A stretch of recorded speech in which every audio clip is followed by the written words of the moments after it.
देह आत्म भाव और आध्यात्म भाव, दो भाव होते हैं।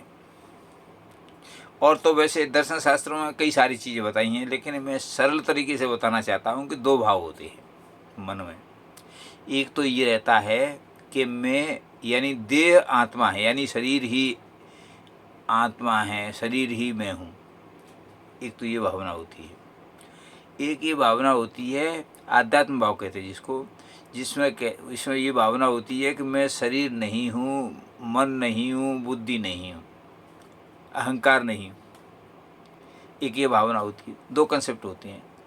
वैसे तो तीन कंसेप्ट बताए हैं उस दर्शन शास्त्रों में, अधिभौतिकवाद, अधिदैविकवाद, आध्यात्मवाद, तीन बात बताई हैं। लेकिन मैं इसको सरल तरीके से बताता हूँ कि दो वाद होते हैं सरल तरीके से।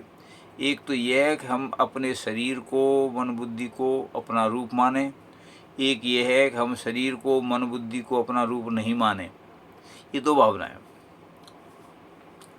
पिछले वीडियो में मैं आपको सिद्ध कर चुका हूँ कि शरीर, मन बुद्धि हमारा रूप नहीं है। तब मैं ये बताना चाहता हूँ कि वास्तव में हमारा रूप क्या है। एक बड़ी तकनीकी बिंदु से बताऊँगा मैं आपको। जैसे आप सोचो कि हमारी आँख स्वयं को नहीं देख सकती है। हमारी आँख स्वयं को नहीं देख सकती है। एक कैमरा स्वयं का फोटो नहीं दे सकता है। इससे सिद्ध होता है कि हम स्वयं अपने रूप को नहीं देख सकते हैं, अपने रूप की खोज नहीं कर सकते हैं, जैसे कि आँख को नहीं देख सकती है। तो जब हम अपने रूप को खोज नहीं सकते हैं, तो फिर हम कैसे पता लगाएं अपने रूप को? तो इसका एक तरीका है कि जिसको आप देख सकते हो, जिसको आप पहचान सकते हो, वो तो कम से कम आप नहीं हो। ऐसे सोचते सोचते जब आप सोचना शुरू करोगे, तब पता लगेगा कि न तो चूँकि हम शरीर को पहचानते हैं, अनुभव करते हैं, इसका मतलब हम शरीर नहीं हैं। चूँकि हम मन का अनुभव करते हैं, मन नहीं है। बुद्धि का अनुभव करते हैं, बुद्धि नहीं है। अहंकार का अनुभव करते हैं, अहंकार नहीं है। ये तो सिद्ध हो गया कि हम मन बुद्धि अहंकार नहीं है, क्योंकि जो जानने वाला है वो स्वयं को नहीं जान सकता है।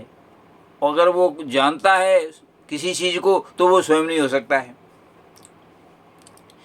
इस आधार पर भी हम सिद्ध कर सकते हैं कि हम शरीर, मन बुद्धि अहंकार नहीं हैं। तब इस पर विचार करना पड़ता है कि जब ये हम नहीं हैं, तो फिर हम क्या हैं?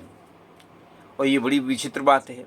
सोचिए, देखिए, हम वो हैं जिसको हम देख नहीं सकते, क्योंकि आँख को देख नहीं सकती है। जिसको हम सोच नहीं सकते, जिसको हम जान नहीं सकते, वो हैं हम। अब देखिए, दर्शन शास्त्रों में अपने रूप को बताया है अनंत, सूक्ष्म, अति सूक्ष्म और सर्वव्यापी अपना रूप बताया है, जिसको आत्मा नाम दिया है। तो अति सूक्ष्म, सर्वव्यापी और कोई चीज़ है, कोई तत्व है, उसको हम देख भी नहीं सकते हैं, कल्पना भी नहीं कर सकते। इसलिए हमने अपने रूप को आत्मा माना है। इसलिए हम अपने रूप को आत्मा मानते हैं। गहराई की बात यह है, क्यों मानते हैं हम अपने रूप को आत्मा?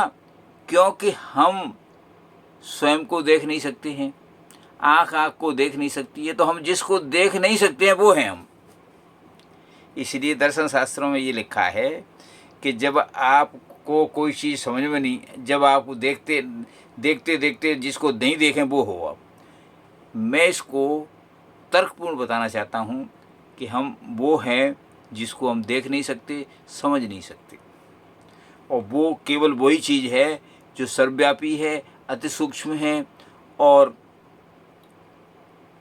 अति सूक्ष्म, सर्वव्यापी और जो रूप है, वो तत्व है, उसी को आत्मा कहते हैं। उसी का नाम आत्मा रख दिया गया है।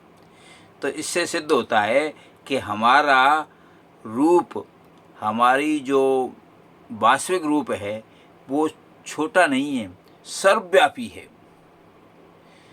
अति सूक्ष्म है। जब सर्वव्यापी अति सूक्ष्म हमारा रूप है और वही रूप परमात्मा का बताया है।